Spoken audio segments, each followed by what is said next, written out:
Hi everyone, and welcome to my series of trying different cultural restaurants around the UIUC campus. Today I'll be trying some veggie tacos from a place called Mai's Mexican Grill. Some noticeable components of this taco are going to be the corn tortilla, some rice, some beans, a little bit of melted cheese, some lettuce, and tomatoes. I know some really good taco places back at home, so let's see how these measure up.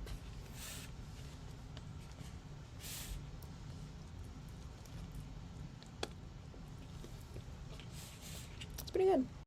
The preparation of tacos is pretty self-explanatory, but one thing that I really want to dive into is the corn tortilla itself and the process of making it.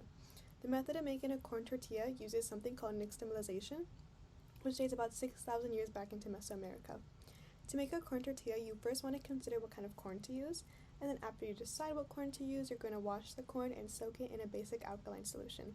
Basic essentially just means that it has a higher pH, which is the opposite of an acidic solution, which has a really low pH. While there are many options for alkaline solution, one common one that is found pretty often is calcium hydroxide, which is also known as pickling lime. The purpose of soaking it is to get rid of the corn's pericarp, which is the outer layer of the corn.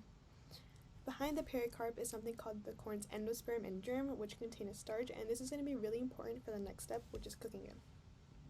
With the pericarp now gone, the insides of the corn are exposed. This creates a jelly-like substance when it's cooked. This allows the calcium from the base to become part of the endosperm and give it a bit of a nutrient boost, which is also known as increasing the bioavailability. Finally, the corn is washed in alkaline, and what you're left with is called nixtamal. To make the masa for the corn tortillas, you simply want to grind the nixtamal and add a bit of water. While the corn tacos are one of the most recognizable dishes of nixtamalization, and the masa that comes from it, there are other variations that you can do with it as well. For example, you can make sopes, which is essentially just a little bit thicker version of a tortilla, and then you top it with ingredients as you would a tostada. And then one of my personal favorites is something called tamales, which is the dough of masa dough spread onto a corn husk, and then you fill it with things like meat, cheese, maybe some chiles, and then you're gonna roll up the corn husk and then just steam it.